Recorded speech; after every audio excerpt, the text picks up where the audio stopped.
The Hunter of Stalingrad, Vasily Zaytsev, The Frozen World. The night air bit through cloth and skin. September 22nd, 1942. The Volga River stretched wide and black beneath a sky choked with smoke. On the far bank, the city burned. Stalingrad. A young man stood among hundreds of soldiers, packed into the boat, their faces painted orange by distant flames. The water around them erupted in white geysers as German artillery searched for targets. Men prayed in whispers. Others clutched their rifles in silence. Some would not reach the other side.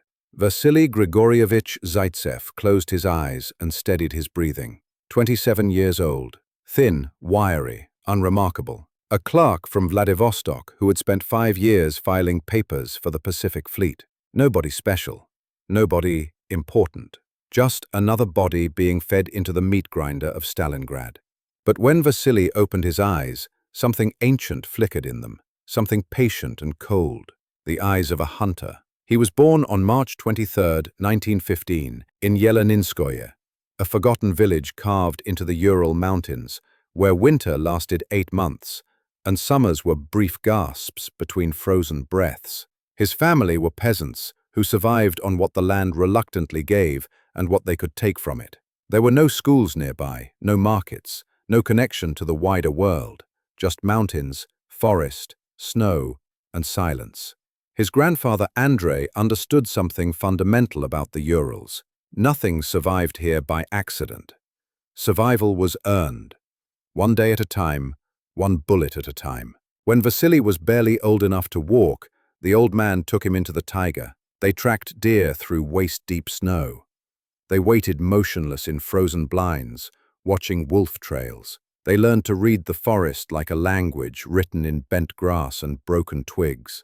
The rifle came when Vasily turned 12, a massive single-barreled Berdan, so heavy the boy could barely shoulder it. The weapon was older than his grandfather, a relic from wars the family barely remembered. Ammunition was scarce, precious. Each cartridge had to count. Miss once and your family went hungry. Miss twice and you were a fool. Miss 3 times and you didn't deserve to carry the gun.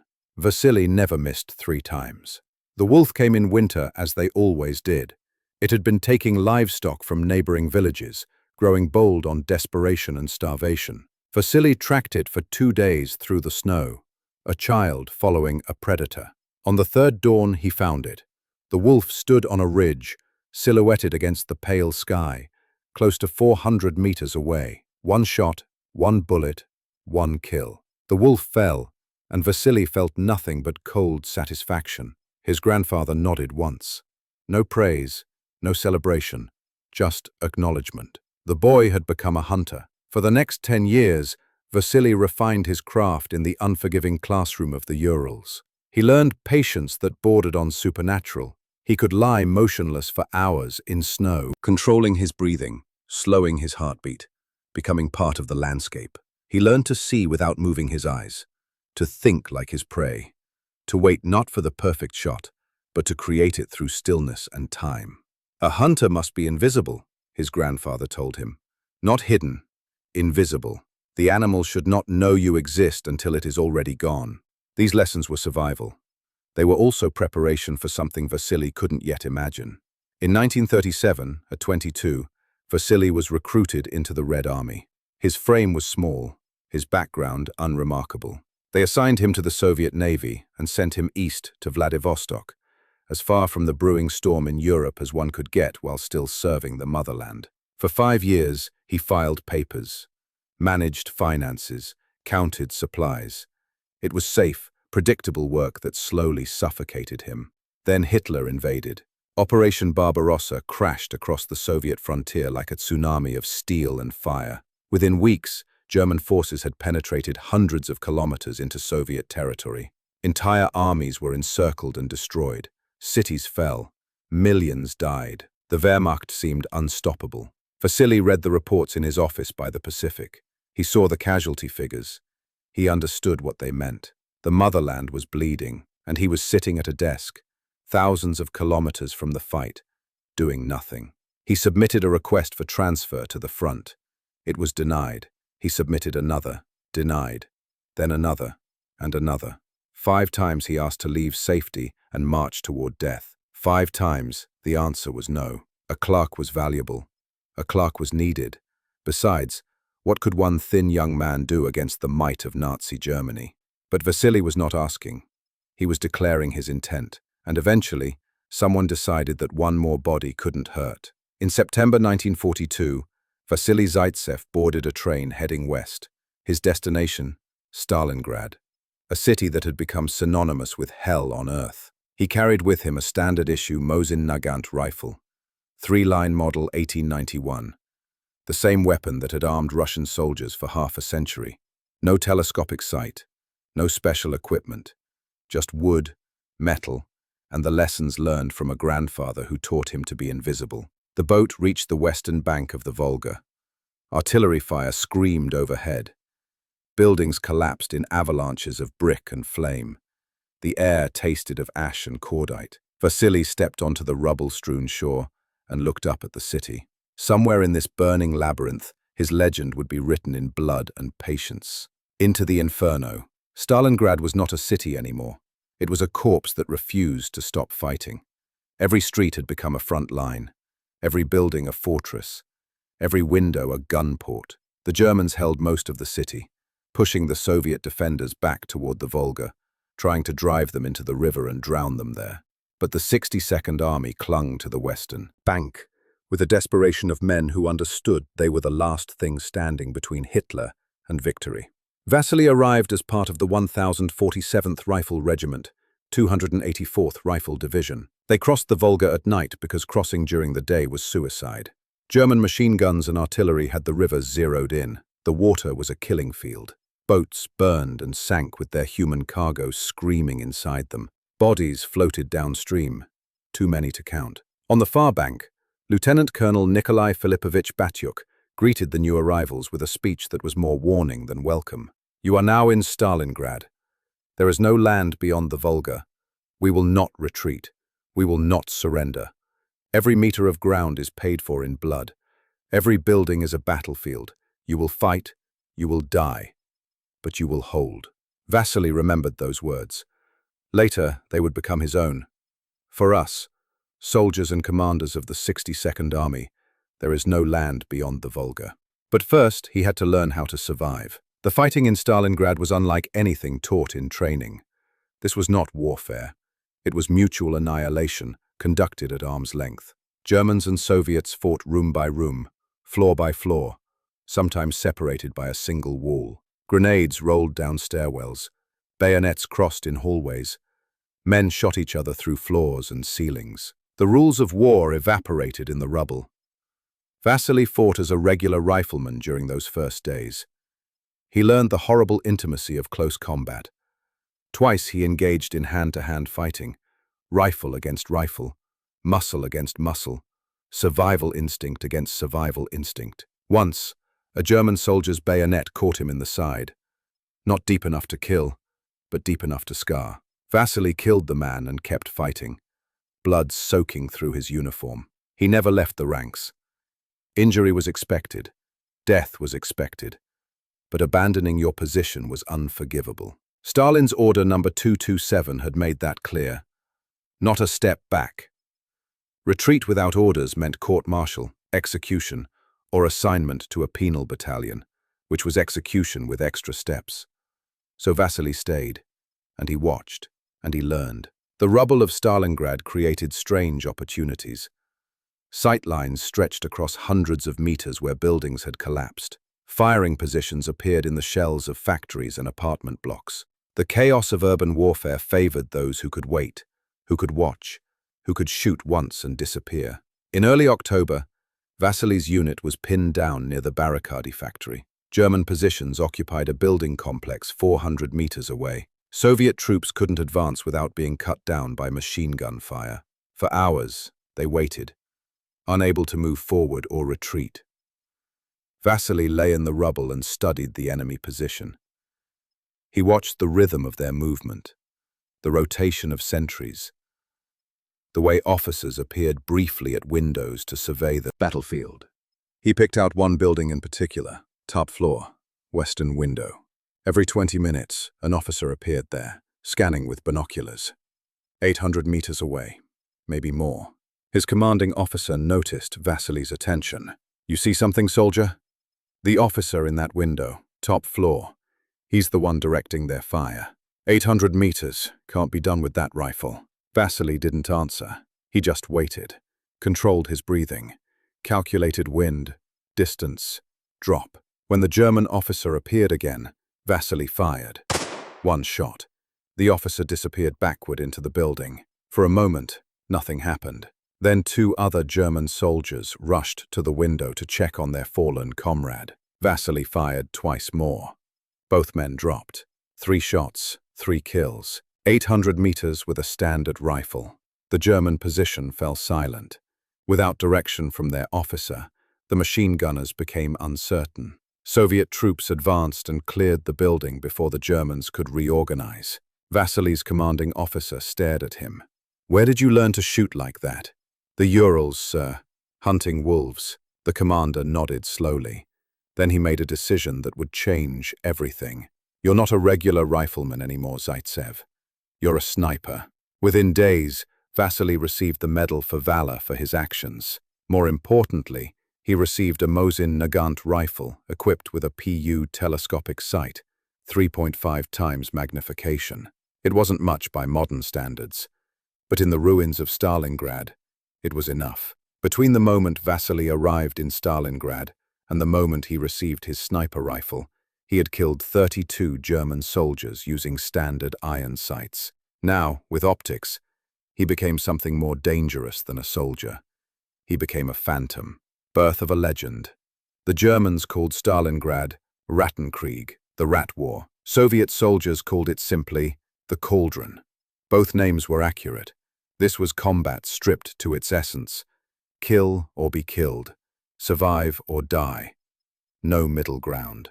In this environment, Vasily Zaytsev discovered his purpose. The first 10 days with his new sniper rifle, he killed 40 German soldiers. Not random shots, not lucky hits. 40 confirmed, calculated eliminations.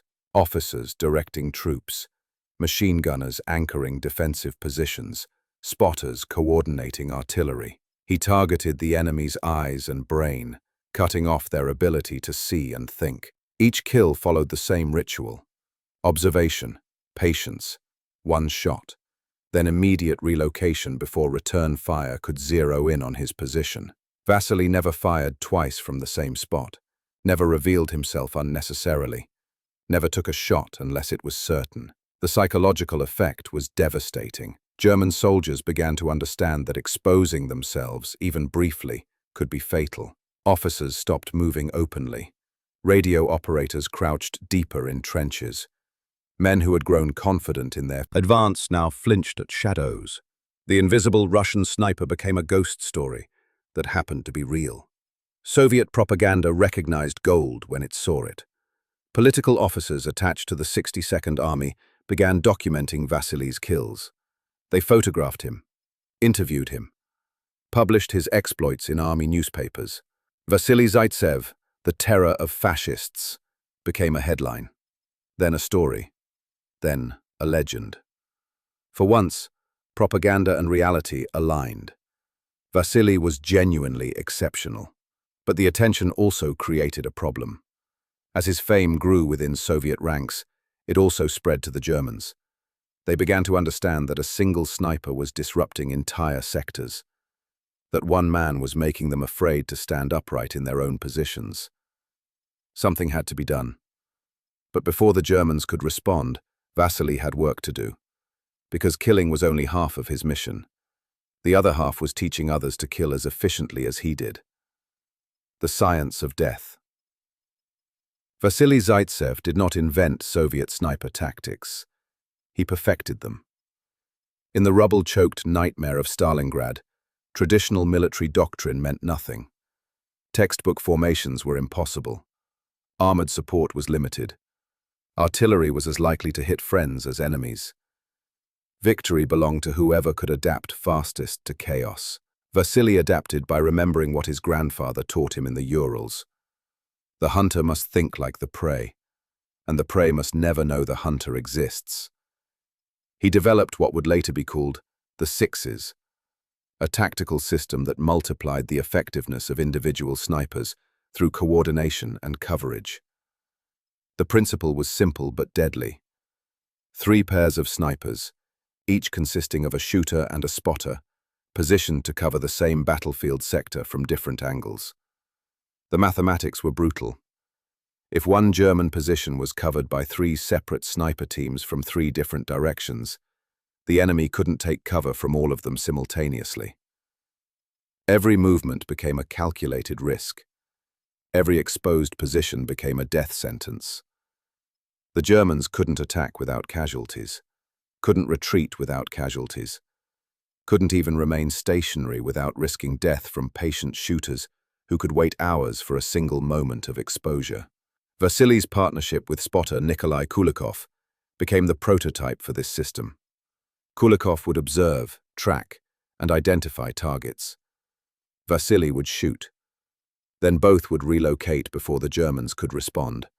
They operated with the synchronization of men who had practiced together for years, though in reality, they had only weeks.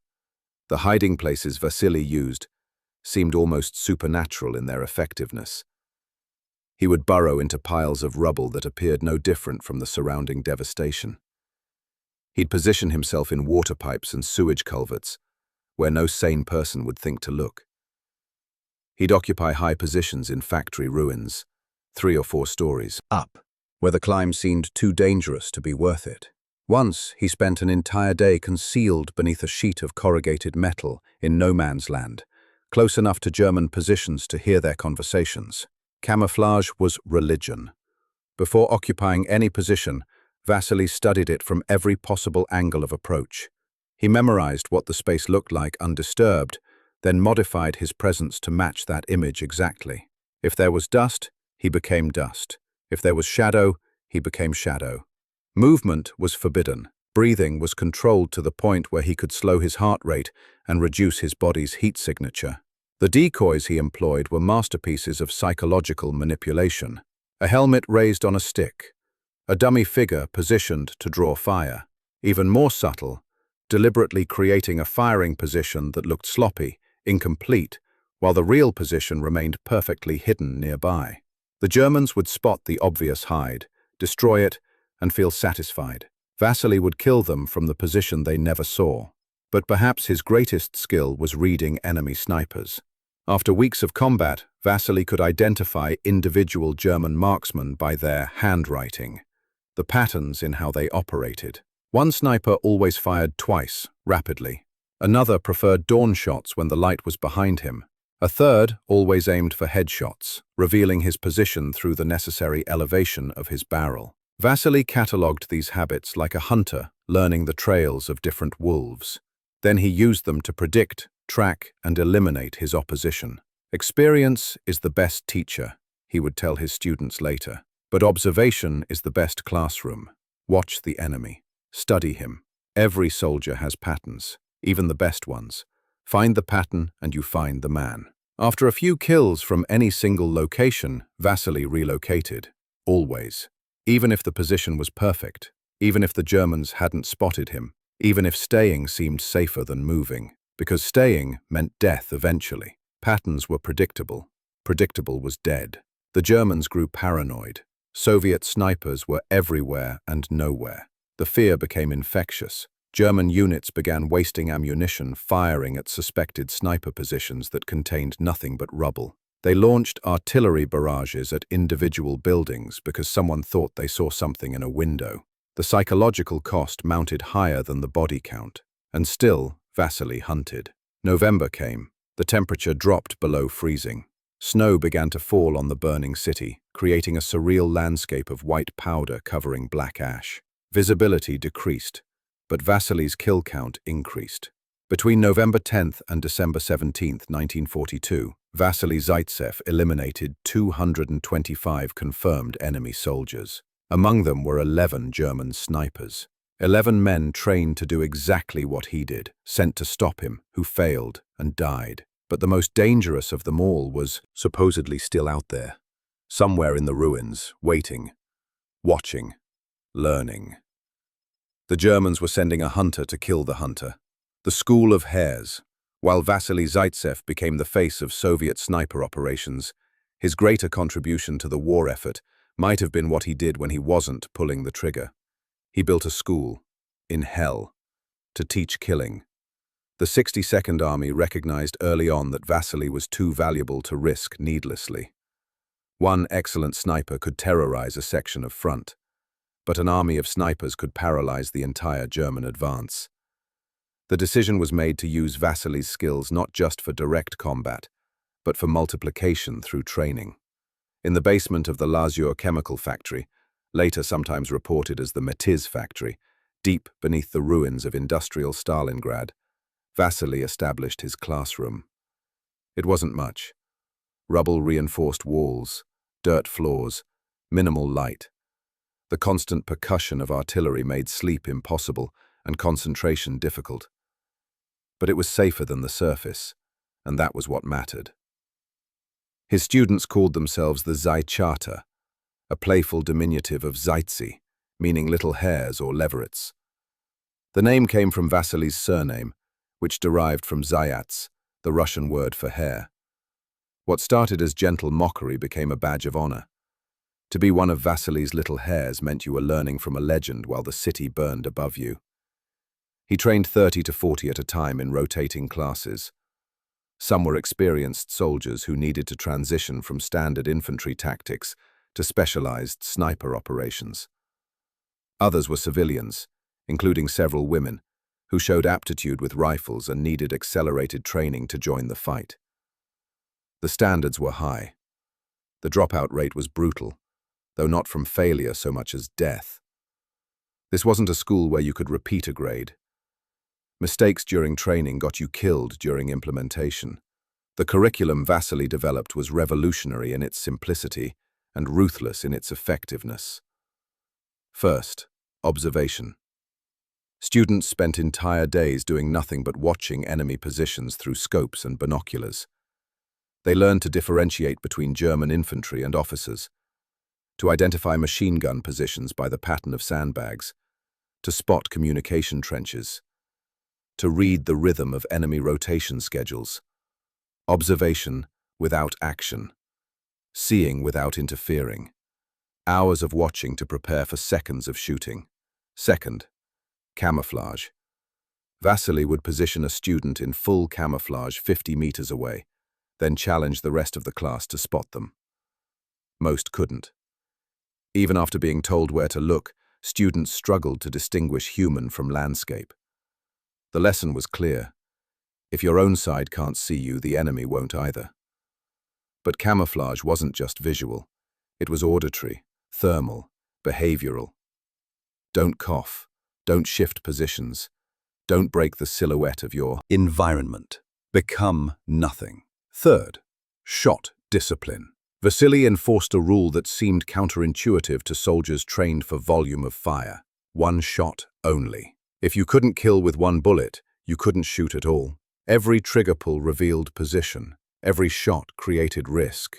The hunt failed the moment the prey knew it was being hunted, so each shot had to matter, had to kill, had to justify the exposure. Fourth, psychological warfare. The students learned they weren't just eliminating targets, they were breaking spirits. Every German officer who fell created confusion in the ranks.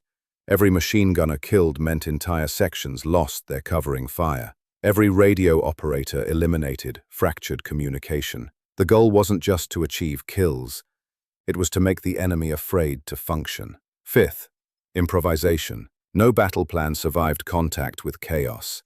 Students drilled constantly on adapting to unexpected situations.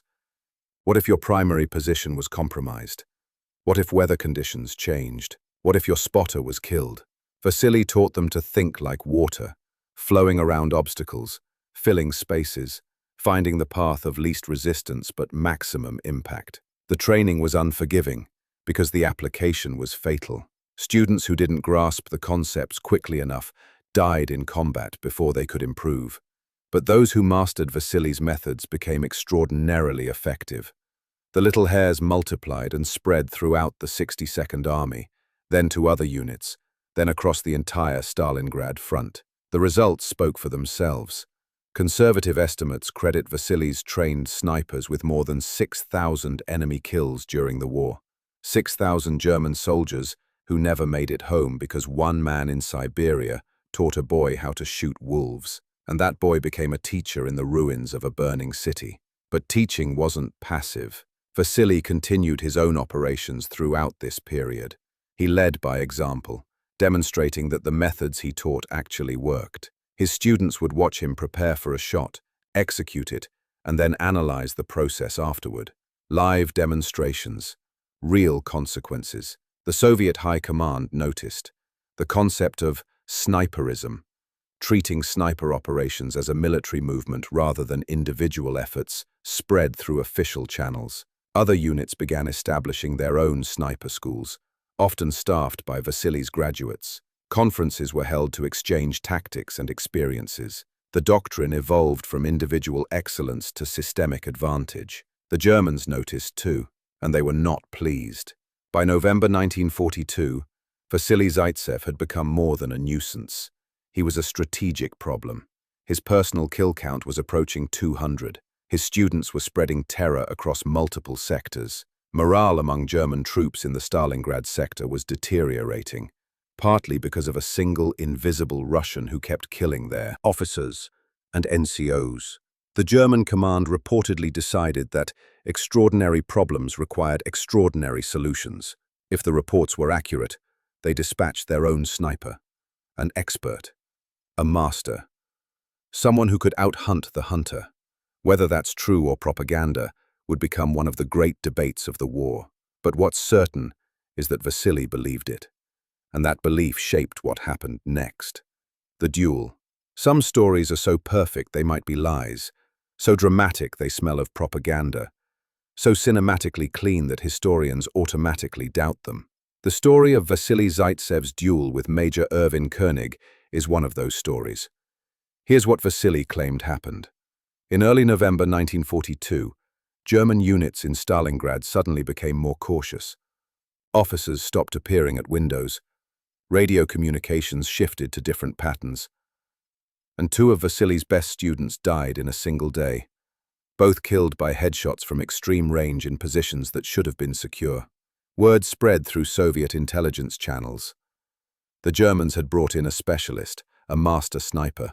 Some reports identified him as Major Erwin Koenig, supposedly the head of a Wehrmacht sniper school near Berlin. Other sources called him Heinz Thorwald, an SS Standartenführer from Zossen. The names varied, but the message was consistent. Someone very skilled had arrived specifically to kill Vasily Zaytsev. Vasily's commanding officer confirmed the report. "There's a German hunter in the city. He's come for you. The order is to kill him first." The duel, according to Vasily's memoir, lasted 3 days. Day 1 was reconnaissance. Vasily and his spotter, Nikolai Kulikov, positioned themselves in the ruins of a factory complex, watching German-held territory through scopes. They saw nothing unusual. The German operated too carefully, too professionally. No obvious firing positions, no mistakes, no patterns. Hours of observation revealed nothing. Day 2 brought casualties. A political officer named Danilov accompanied them to observe the famous sniper in action. He was eager, perhaps too eager. When he thought he spotted the German's position, Danilov stood up to point it out. A single shot caught him in the shoulder. He fell, wounded but alive. But the shot revealed something. Direction. The German was somewhere in a pile of rubble near a destroyed tank, concealed beneath a sheet of corrugated iron. Vasily marked the position mentally but didn't engage. Attacking without certainty was suicide. The German was too skilled to reveal himself through impatience. Day 3 was the kill. Vasily and Kulikov returned to their position before dawn. They watched the rubble pile where they believed the German was hiding. Hours passed. The sun rose higher. Temperature climbed. The metal sheet the German supposedly hid beneath would be getting hot, uncomfortable. Perfect. Kulikov proposed the helmet trick. He took a Soviet helmet, attached it to a stick and slowly raised it above their cover, but not too quickly. The movement had to appear natural, like a soldier carelessly exposing himself while surveying the battlefield, the kind of mistake an overconfident Soviet might make. The German took the bait. A single shot rang out. The helmet flew backward. Kulikov screamed, a bit of theatrical performance, and dropped. For a few seconds, nothing moved. Then the German shifted position slightly, raising his head just enough to verify the kill through his scope. Vasily fired. One shot. The German's head snapped back, and he fell motionless. The duel was over. That evening, Vasily and Kulikov crawled through no man's land to retrieve identification from the body. According to Vasily, the papers confirmed the dead man was the master sniper sent to kill him. He took the German's rifle scope as a trophy. It's a perfect story. Hero versus villain. Master against master. Clever trap. Deadly conclusion. Satisfying revenge. Too perfect, perhaps. Here's what historians know. No German military records confirm the existence of Major Erwin Koenig. None. No service record, no deployment orders, no casualty report. Historians have searched extensively through Wehrmacht archives and found nothing. The name Koenig, meaning king, sounds almost symbolic, like a character from propaganda rather than a real person. There was no Wehrmacht sniper school in Zossen. The first German specialized sniper training programs weren't established until mid-1942, and they didn't produce the kind of legend described in Vasily's account. German snipers were skilled, certainly, but they operated as regular infantry augmentation, not as solo specialists hunting specific targets across enemy lines. The timeline doesn't work. If Koenig existed and was trained at the supposed school, there wouldn't have been enough time for him to achieve the required skill level, rack up the claimed 400-plus kills, become school director, and then be deployed to Stalingrad. The arithmetic fails. Soviet propaganda had a history of inventing enemy supermen for their heroes to defeat. Another famous Soviet sniper, Lyudmila Pavlichenko, supposedly dueled with an enemy sniper named Otto von Singer. No evidence exists that he was real either. It's a pattern. Some historians believe Koenig might be a composite character, representing several German snipers Vasily killed over time, compressed into one dramatic narrative for morale purposes. Others think he was entirely fabricated. A few believe there was a duel with some German sniper, but the details were embellished beyond recognition. British historian Sir Anthony Beevor, who wrote the definitive work on the Battle of Stalingrad, states flatly that Soviet archives contradict the duel story, and that it appears to be propaganda creation. And yet, the Central Armed Forces Museum in Moscow displays a sniper scope they claim belonged to Koenig. Where did it come from if Koenig didn't exist? Trophy. Scopes weren't unique, but this one has a documented chain of custody, allegedly linking it to Vasily's acquisition. After the war, during a Soviet delegation visit to Berlin, Vasily was reportedly confronted by a woman who claimed to be Koenig's daughter. Soviet officials quickly evacuated him from the situation to avoid international incident. Who was she? Why would she claim that connection if Koenig never existed?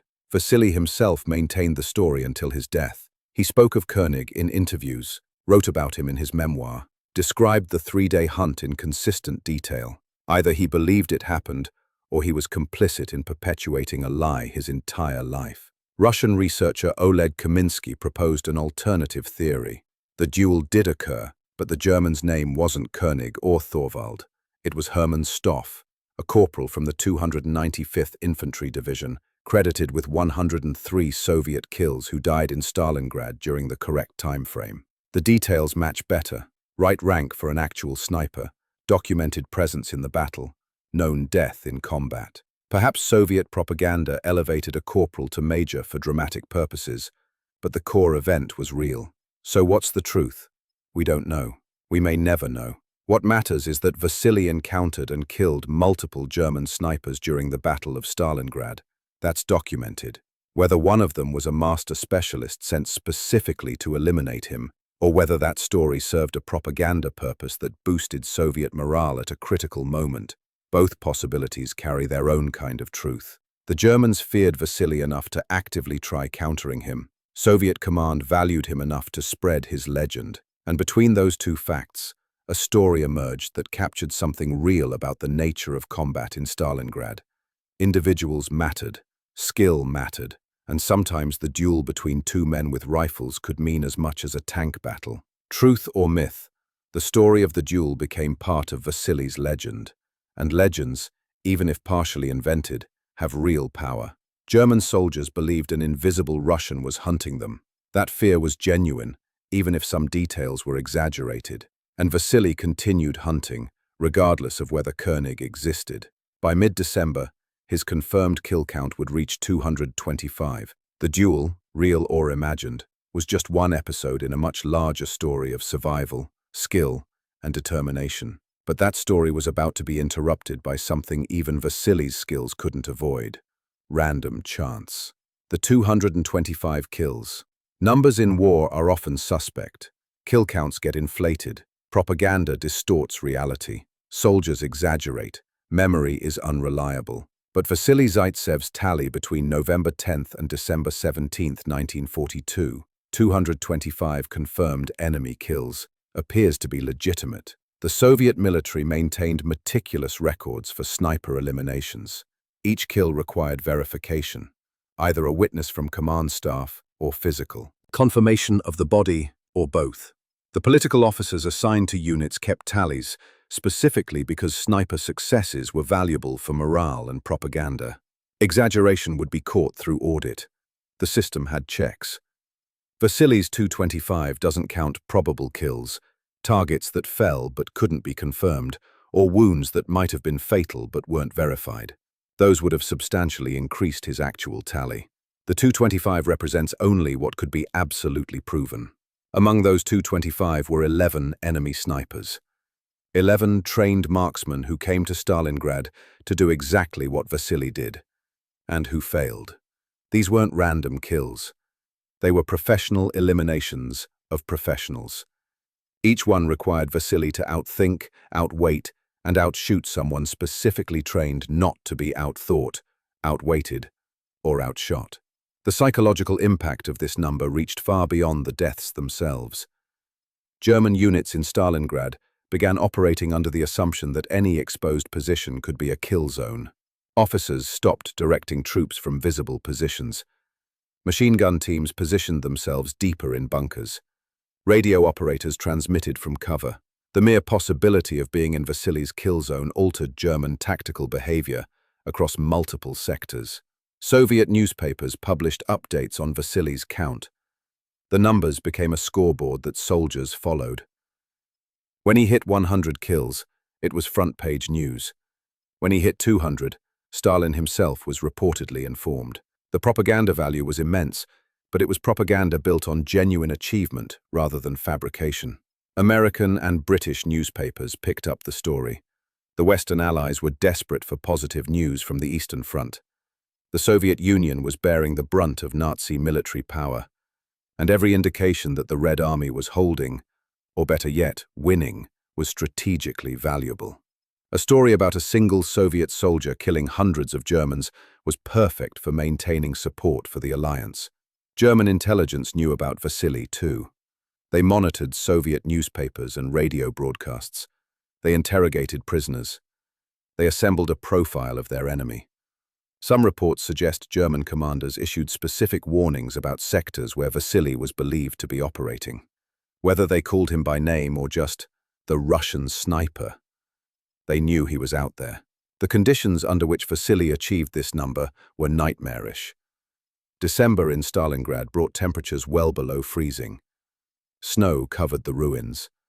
The Volga began to freeze, making supply runs even more dangerous. Both armies were running low on food, ammunition, and hope. Frostbite killed as effectively as bullets. Vasily operated in this environment with minimal support. His rifle was standard issue, reliable but not special.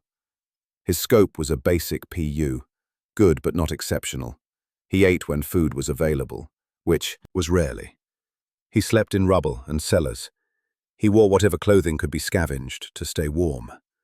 There was no specialized sniper equipment, no high-tech gear, no support infrastructure. Just a rifle, a scope, and skills learned hunting wolves. By mid-December, the Battle of Stalingrad had been raging for nearly 5 months. Both sides were exhausted. The Germans had captured most of the city but couldn't finish the job. The Soviets clung to a narrow strip along the Volga, refusing to break. Stalemate seemed likely.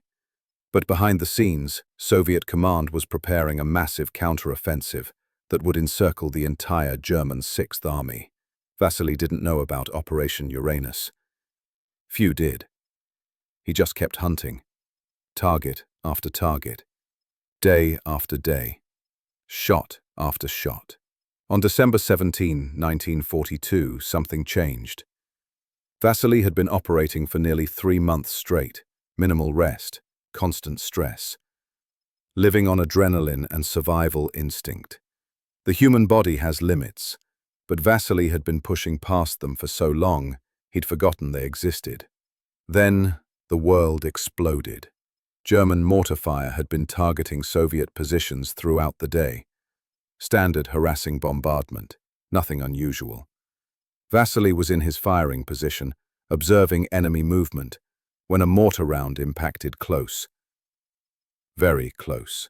The blast wave hit him like a freight train made of air and sound. He felt something strike his face. Heat, pain, then darkness. When he came to, he couldn't see. Not darkness from closed eyes, actual blindness. Both eyes damaged by the explosion. Blood ran down his face. Kulikov was screaming his name. Other soldiers pulled him from the position.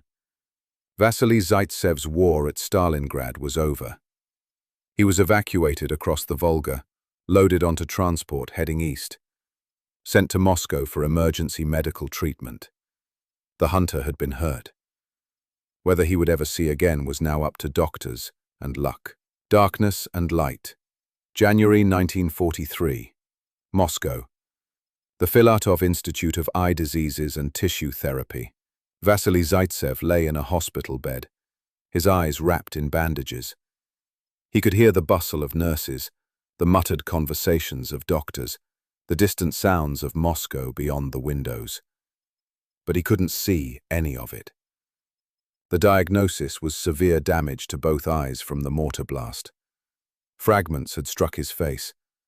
The concussive force had traumatized the optical structures. Corneal damage, possible retinal injury. Prognosis uncertain. In simpler terms, he might be blind permanently. For a man whose entire existence for the past 3 months had been defined by seeing targets, seeing danger, seeing the microscopic details that separated life from death. Blindness was a special kind of hell. Professor Vladimir Petrovich Filatov examined him personally. Filatov was a legend in ophthalmology, a pioneer in corneal transplantation and tissue therapy. If anyone could restore Vasily's sight, it was him. But even Filatov was uncertain. The surgeries began. Multiple procedures over several weeks. Filatov used cutting-edge techniques that most of the medical world didn't even know existed yet. Corneal grafts, tissue reconstruction, experimental treatments that pushed the boundaries of 1943 medicine. Vasily endured it all in darkness, not knowing if he would see again. Back in Stalingrad, the battle had turned. Operation Uranus, the Soviet counteroffensive Vasily knew nothing about, had succeeded brilliantly. The German Sixth Army was encircled. General Paulus and 300,000 men were trapped in the city they'd tried to conquer, now slowly freezing and starving in the ruins. The tide of the war had shifted, but Vasily missed it. He lay in Moscow, blind, while the victory he'd helped create unfolded without him. His students continued the work. The zaichata hunted German soldiers with the techniques Vasily had taught them. His rifle, the Mosin Nagant that had killed 225 men, was given to the best shooters in his school when they needed it. It continued killing, even when its owner couldn't see. The waiting was worse than combat. In Stalingrad, every moment brought immediate threat or immediate action. Fear was constant but purposeful. In the hospital, there was only time. Time to think. Time to worry. Time to imagine a future where he remained blind forever. Dependent. Useless. "What if I can't see again?" he asked Filatov during one examination. "Then you'll learn to live without sight," the professor replied. "Men have done so before, but that's not what's going to happen. Your eyes are healing. Slowly, but they're healing." "How slowly?" "The body has its own schedule, Sergeant. We do what we can. The rest is patience." Patience. The irony wasn't lost on Vasily. He'd spent countless hours in sniper positions, exercising patience that bordered on supernatural. Now he needed that same patience just to sit in a bed and hope for recovery. Weeks passed, then months. Gradually, impossibly, sight began to return. First as vague shadows, then shapes, then actual vision, blurry and incomplete, but real. Filatov's procedures had worked. Against odds, against expectations, against the pessimistic predictions of other doctors who'd examined Vasily's injuries, his vision returned. Not perfectly, never perfectly, but enough. Enough to function, enough to aim, enough to hunt. On February 22, 1943, while still recovering, Vasily Zaytsev was awarded the title Hero of the Soviet Union. It was the highest honor the Soviet government could bestow, reserved for those who displayed exceptional courage and achievement in service to the motherland. The citation mentioned his 225 confirmed kills, his role in establishing sniper training programs, his leadership under fire, his refusal to retreat even when wounded. All true, all documented, all earned in the hellscape of Stalingrad. But the award came while he still couldn't see properly. He received the medal by touch, learning its weight and shape with his fingers because his eyes weren't strong enough yet to appreciate its details. By early spring, Vasily's vision had recovered enough for release from hospital care. He was given extended medical leave to complete his healing. He could have stayed in Moscow, could have accepted a training position far from the front, could have parlayed his hero status into a safe, honorable role that kept him alive until the war ended. Instead, he requested immediate return to combat duty. The war wasn't over. The Germans were retreating, but they were fighting every step. The Red Army needed every capable soldier, and Vasily Zaytsev was capable. Scarred, partially recovered, but capable. They sent him west, back toward the front. Not to Stalingrad. That battle had ended in February with the German surrender. But to the continuing campaign that would chase the Wehrmacht all the way back to Berlin. Vasily carried with him the lessons of Stalingrad, the scars, visible and invisible, the skills refined in the ruins, the knowledge that he'd been tested in the worst conditions imaginable and survived. But he was different now. The mortar blast had taken something from him, not just physical capability, though his vision would never be quite what it was before. It had taken the sense of invulnerability that young soldiers carry until experience teaches them otherwise. Vasily had been taught, harshly. He returned to war older than his years, wiser than his experience should have made him, carrying the weight of 225 confirmed kills and the faces of students who died learning his methods. The hunt wasn't over. It was just beginning a new chapter. Return to battle. The Eastern Front in 1943 was a different war than the one Vasily had left. Stalingrad marked the turning point. The Wehrmacht's aura of invincibility shattered in the ruins of that city. The retreat began, slowly at first, then faster as Soviet offensives gained momentum. The Red Army pushed west, reclaiming territory kilometer by kilometer, town by town, body by body. Vasily Zaytsev returned to this war as a junior lieutenant. His hero of the Soviet Union status carried weight, But the Red Army was practical about advancement. Skills mattered. Leadership mattered.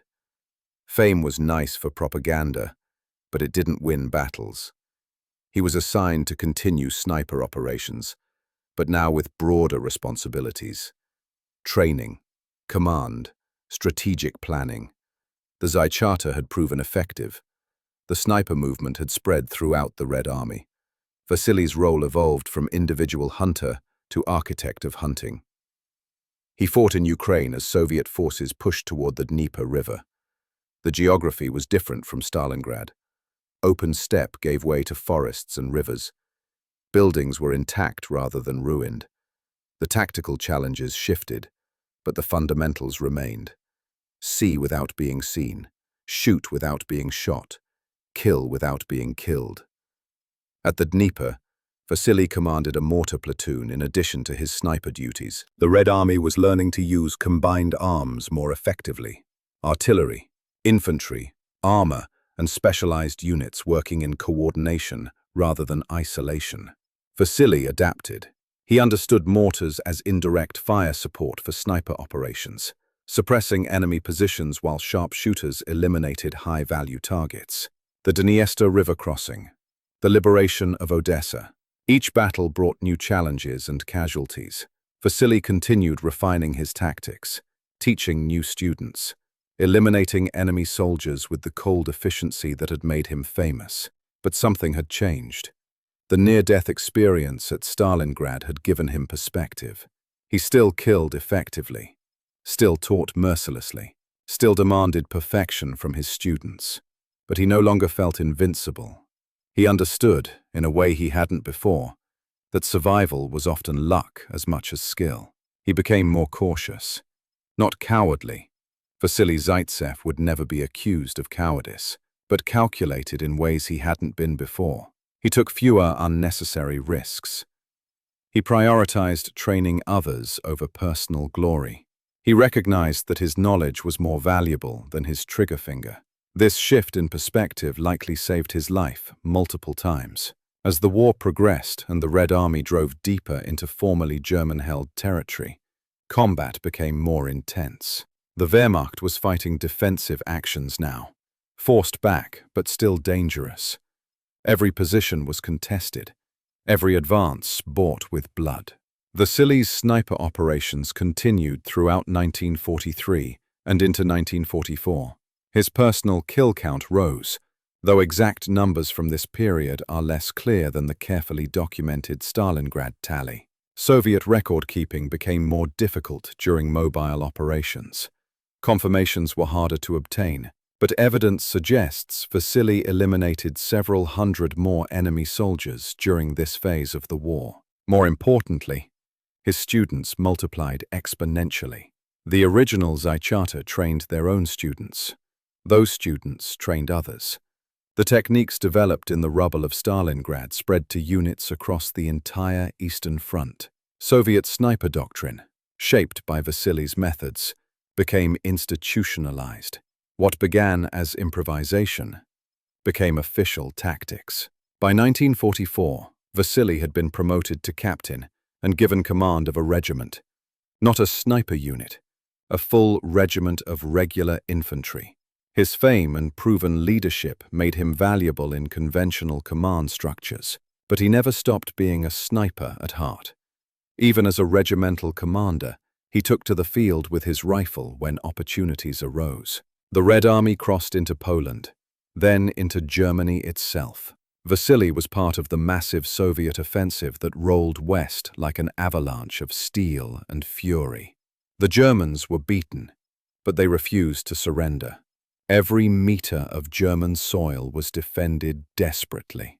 In April 1945, the Red Army approached Berlin. The Zaylo Heights, the last major defensive line before the German capital, became the scene of one of the bloodiest battles in the final months of the war. Over 1 million Soviet soldiers faced 250,000 Germans in a meat grinder that lasted days. Captain Vasily Zaytsev fought at Zaylo Heights. Details of his specific actions there are sparse, but records confirm his unit's participation in the assault. He survived. Many didn't. On May 8, 1945, Germany surrendered. Victory in Europe. The Great Patriotic War was over. Vasily Zaytsev had survived 4 years of the most brutal combat in human history. But he wasn't celebrating with his regiment. On May 9th, Victory Day, Vasily was in a military hospital in Kiev. Not from wounds received in combat, not from enemy action. Just exhaustion and illness. 4 years of war had taken their toll. The human body can only endure so much stress, so much trauma, so many nights without sleep and days without adequate food before it breaks down. Vasily had given everything the motherland asked, and more. Now, finally, the motherland was asking him to rest. He accepted the order. For once in his life, Vasily Zaytsev stopped hunting and simply existed. The war was over. He'd survived. That was enough. The quiet years. After the victory parades and celebrations faded, after the medals were distributed and the heroes honored, the real work began. Rebuilding a country devastated by 4 years of total war. Vasily Zaytsev chose to settle in Kiev. The capital of Soviet Ukraine had been liberated in 1943, but remained heavily damaged. It needed people willing to work, to rebuild, to create something new from the ruins. He could have stayed in the military. His rank, his medals, his fame, all would have guaranteed a comfortable career. But Vasily wanted civilian life. He'd been hunting for most of his existence, first animals, then men. The prospect of normal work, normal life, normal death by old age rather than bullet, seemed appealing. He enrolled at a textile university. It seems almost random, this choice. A man who'd killed hundreds learning about fabrics and manufacturing. But perhaps that was the point. Something as far from death as possible. Something that created, rather than destroyed. He was an unusual student. Older than his classmates by years or decades. Scarred. Quiet.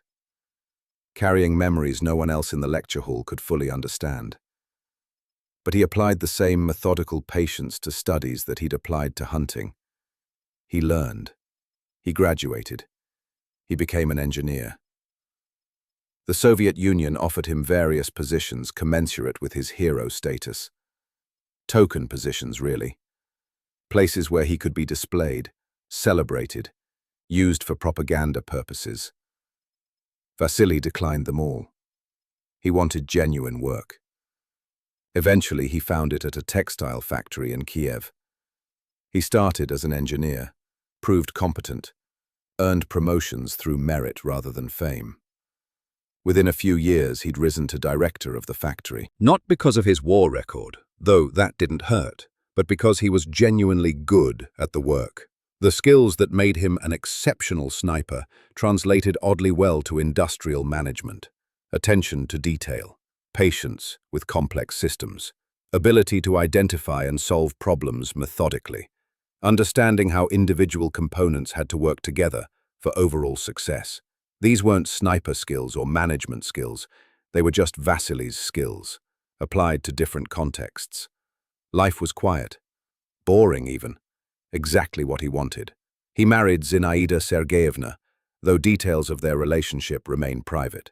They had no children, or if they did, records don't reflect it.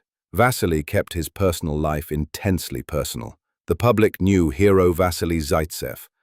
The private man remained largely unknown. He wrote occasionally. His memoir, Notes of a Sniper, was published and became required reading in Soviet sniper training programs. He also wrote 2 technical manuals on sniper tactics, codifying the methods he'd developed in Stalingrad. These weren't dramatic narratives. They were practical instructional texts designed to teach rather than entertain. But the quiet years had interruptions.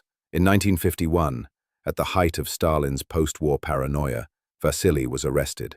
The charges were vague: espionage, disloyalty, the usual accusations during purges when the state needed scapegoats and anyone with foreign contacts or unusual history became suspect. Even hero of the Soviet Union status didn't guarantee protection. Vasily spent 2 years in a pre-trial detention center from 1951 to 1953. Not prison exactly, but not freedom either. A legal limbo where he was held without formal charges, questioned repeatedly, suspected of crimes he didn't commit. He was released after Stalin's death in 1953, when many such cases were quietly dropped. No apology, no compensation, just release, and the implicit understanding that discussing his detention would be unwise. Vasily went back to work. He didn't protest his treatment, didn't demand justice.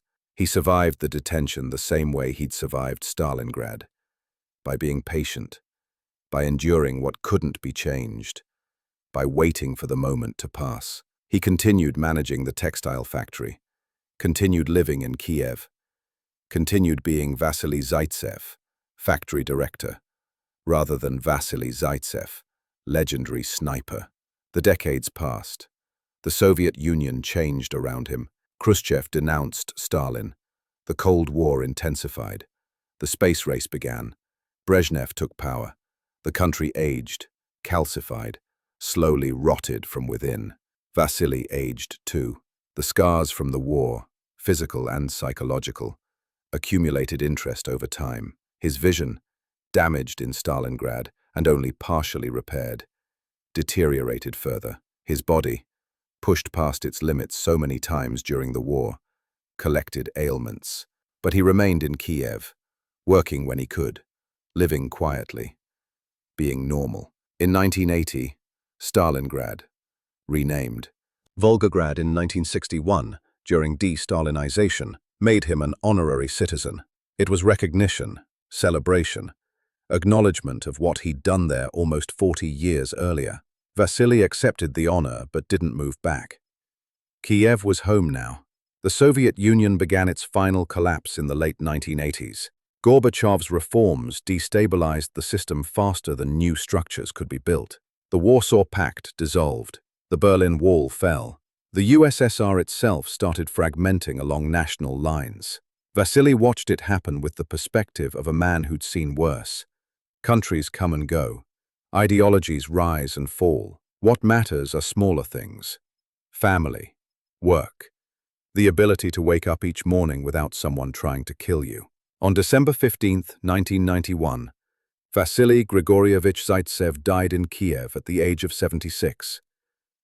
Natural causes, old age, the most peaceful death possible for a man who dealt in violent death for so long.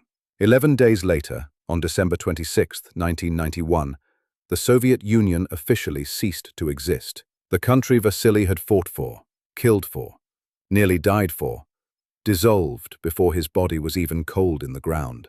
The irony was sharp enough to cut.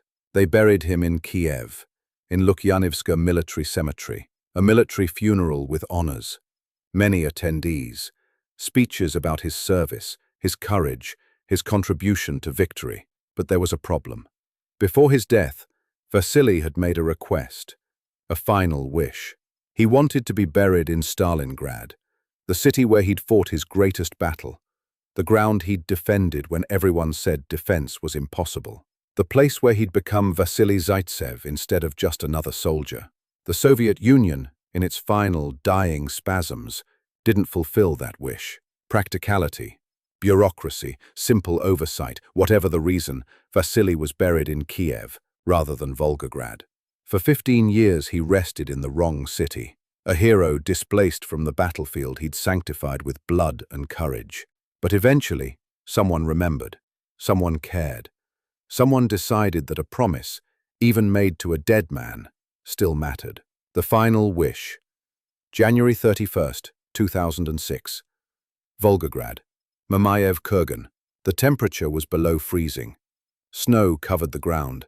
The sky was grey and heavy with winter, weather not much different from December 1942, when this ground had been bought with lives measured in thousands per day. Mamayev Kurgan, Mamayev Hill. Mamayev Hill rises above Volgograd like a monument that needed no construction because nature provided it. During the Battle of Stalingrad, this hill was strategic gold. Whoever held the heights controlled the city.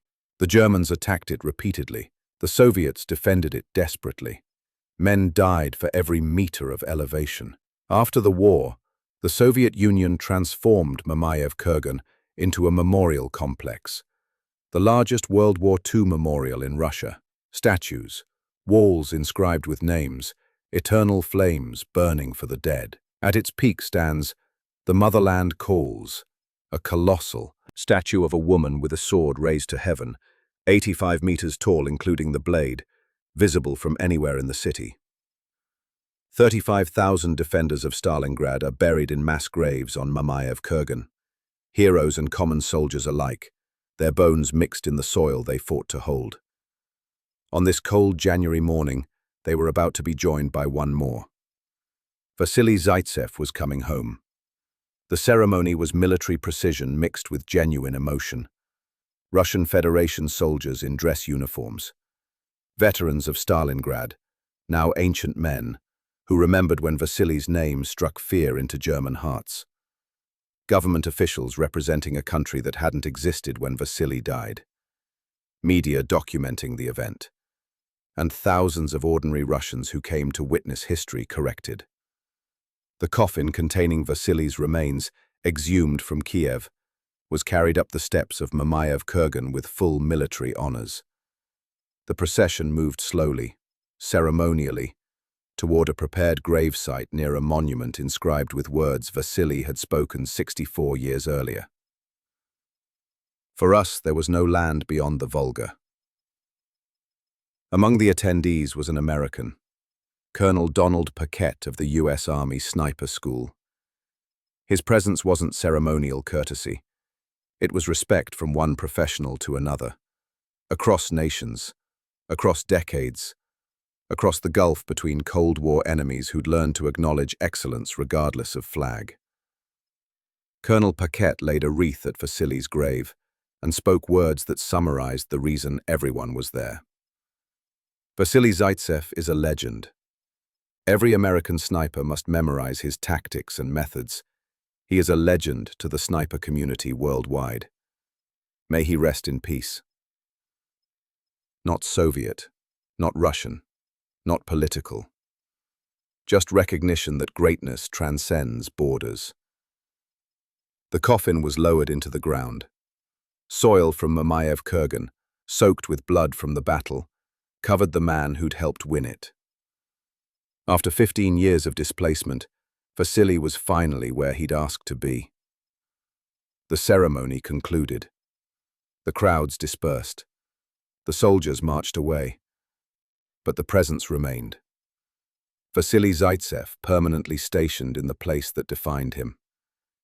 His grave is simple, not elaborate, not ostentatious. Just stone marker, Russian Federation military honors, and the endless company of 35,000 other defenders who never left. But the legacy is anything but simple. Modern Russian snipers study Vasily's tactics. The sixes formation remains in use.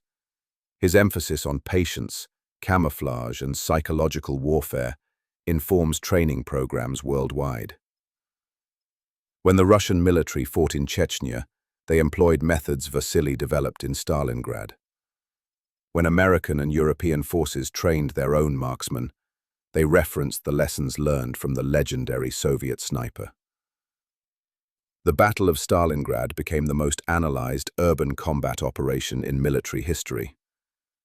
Countless books, documentaries, and academic studies examined how the city was defended and won.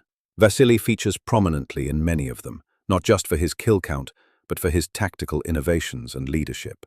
Hollywood turned his story into Enemy at the Gates in 2001, with Jude Law portraying Vasily. The film took substantial liberties with historical accuracy. The romance subplot was fiction. The German sniper Koenig's portrayal was dramatized beyond recognition or reality. Many details were wrong. But the core was accurate. A man from nowhere became someone who mattered. Skills learned hunting animals translated to hunting men. Individual courage and competence could shift the balance in battles involving millions. Veterans of Stalingrad who saw the film were split. Some appreciated the attention to their sacrifice. Others despised the inaccuracies and called for the film to be banned in Russia. The debate illustrated something important. Vasily's story mattered enough that people still cared about getting it right 60 years later. Video games featured characters and weapons based on him. Destiny included a sniper rifle called No Land Beyond, in direct reference to his famous quote. Dirty Bomb had a sniper character named Vasily. Team Fortress 2 added an achievement called Enemy at the Gates. Pop culture absorbed and remixed the legend. But the real legacy isn't in movies or games, or even the tactics taught in military schools. It's in the principle Vasily embodied, that skill matters, that determination matters, that ordinary people can become extraordinary when circumstances demand it. He wasn't special when he boarded the boat to cross the Volga. Just another clerk from the Pacific Fleet, scared and uncertain, watching a city burn. What made him special was what he did when he arrived. He adapted, learned, fought, taught, survived. The circumstances were horrific. The Battle of Stalingrad killed nearly 2 million people, military and civilian, in 5 months of continuous fighting. It was mutual annihilation on a scale that defies comprehension. Vasily didn't cause the battle, didn't start the war, didn't choose to be there. But he chose how he would respond, and that response became legendary. The Eternal Hunter. Vasily Zaytsev's grave on Mamayev Kurgan draws visitors year-round. Veterans bring flowers. Military units pay respects. Tourists photograph the marker. School children learn his story as part of their education about the great patriotic war. But the soil knows better than monuments what happened here. In spring, when the snow melts and new grass grows over Mamayev Kurgan, farmers and construction workers sometimes find artifacts. Bullet casings, helmet fragments, pieces of weapons, human bones. The battle wasn't fully buried. It remains close to the surface, waiting to be remembered. Vasily understood this. He wrote in his memoir about the dead of Stalingrad, how they gave everything so that others could live. He survived them by skill and luck, but he never forgot that survival was often random. A mortar falling 3 meters left instead of right. A bullet striking the soldier next to you instead of you. Fate and chaos determining who became a hero and who became fertilizer for spring grass. The war taught me the value of life, he wrote, not in abstract terms, but in specific moments. The breath you take after nearly dying, the sunrise you didn't expect to see, the conversation with a comrade who won't survive the day. These are what life is, not the grand narratives or heroic speeches. This perspective sets Vasily apart from many military heroes. He wasn't bloodthirsty, didn't glory in killing, didn't treat war as adventure. He approached combat like he approached hunting. Necessary work that required skill, but not something to celebrate beyond its completion. The German soldiers he killed were human. He knew that. I never saw the men I shot as monsters, he wrote. They were soldiers like me, following orders, caught in the same machine. The difference was that I was defending my home, and they were invading it. But individually, they were just men who wanted to survive. This empathy didn't prevent him from killing them efficiently. It just meant he understood the cost. Each of the 225 confirmed kills at Stalingrad, each of the unknown hundreds he eliminated later in the war, these were individual human beings with families, histories, hopes that ended when Vasily's bullet found them. He carried that weight. The legends celebrated his accuracy. He remembered the faces. But war's reality is that someone has to fight it. When Hitler invaded the Soviet Union, the choice wasn't between fighting and peace. It was between fighting and surrender. Vasily chose to fight, chose to be effective at it, chose to teach others so they could be effective too. That choice saved lives. Soviet lives, certainly, but arguably German lives too, because every day the Wehrmacht was delayed in Stalingrad was a day the Soviet Union could mobilize more forces, prepare better defenses, organize the counteroffensive that eventually won the war. The battle at Stalingrad was Hitler's high watermark. After that, retreat. Vasily's contribution to shortening that battle, even by a day, saved countless lives on both sides. This utilitarian calculus is unsatisfying emotionally. We want heroes who never doubt, never question, never calculate costs. But Vasily wasn't that kind of hero. He was the complicated kind, the kind who did necessary evil efficiently, while recognizing it was still evil. The kind who fought when fighting was required, but preferred peace when peace was possible. After the war, he never glorified his service, never bragged about his kill count, never acted like his fame entitled him to anything. He worked in a textile factory and lived quietly, because that's what he wanted. Not what propaganda demanded, not what would benefit his image, what he wanted. This authenticity might be his most heroic quality. In a system that demanded conformity, that used individuals for state purposes, that treated people as resources to be consumed, Vasily maintained his own identity. He was shaped by the war, but not defined by it. He served the state, but didn't become it. When the Soviet Union collapsed 11 days after his death, it felt symbolic. The country that created the conditions for his heroism, that celebrated and used and sometimes threatened him, vanished almost as he did. What remained was the story.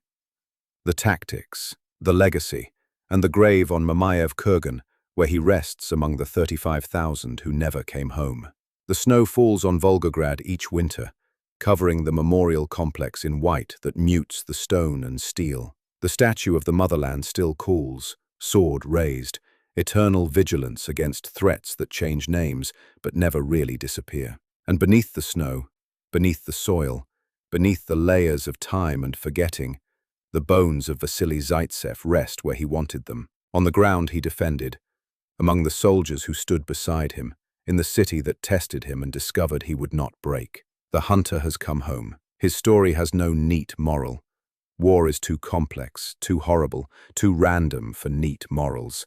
But if there's a lesson in Vasily Zaytsev's life, perhaps it's this. Ordinary people contain extraordinary potential. Circumstances reveal that potential, but they don't create it. It was always there, waiting. A peasant boy in the Urals learned to shoot wolves. A clerk in Vladivostok filed papers. An infantryman crossed the Volga into hell. A sniper adapted and survived. A teacher multiplied his skills through others. A wounded soldier recovered and returned. A veteran lived quietly. A legend died peacefully. All the same person, all just Vasily, doing what circumstances demanded with the skills he possessed. We study him not because he was superhuman, but because he was utterly human. Scared, determined, skilled, patient, ruthless when necessary, kind when possible. He survived by being smarter than his enemies and luckier than his comrades. He became legendary by doing extraordinary things consistently, until consistency itself became extraordinary. And when the war ended, he stopped. That might be the most remarkable thing. He could have ridden his fame to power, position, privilege. Instead, he became a factory director in Kiev and lived like his neighbors until the day he died. The grave on Mamayev Kurgan bears his name, his dates, his honors, but the man it commemorates was more than titles and medals. He was the boy who learned patience from his grandfather, the clerk who volunteered for combat 5 times, the sniper who taught others before himself, the wounded soldier who returned to fight, the old man who wanted to rest where he'd given his best years. Winter comes to Volgograd. Snow falls on Mamayev Kurgan. The statues endure. The names remain carved in stone. The bodies rest in soil that consumed. So much blood it should be black, but somehow still grows green grass each spring.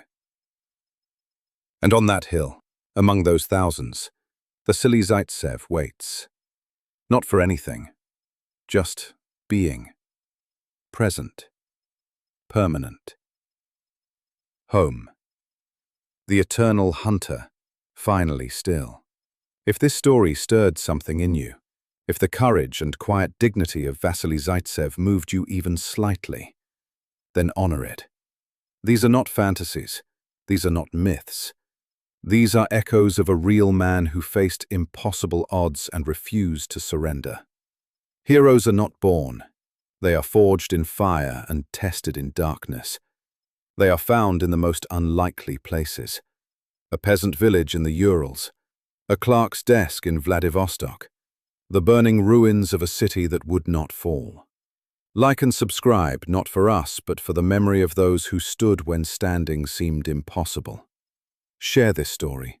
Let others know that courage exists, that skill matters, that one person doing their best in the worst circumstances can change history. Because the next legend is already waiting to be told. The next impossible stand is being prepared. The next ordinary person who will do extraordinary things is out there, not knowing yet what they'll become. And maybe, just maybe, hearing Vasily's story will help them understand what they're capable of when the moment comes. For us, there is no land beyond the Volga. Stand with legends. Stand with history. Stand with the truth. Subscribe. And remember,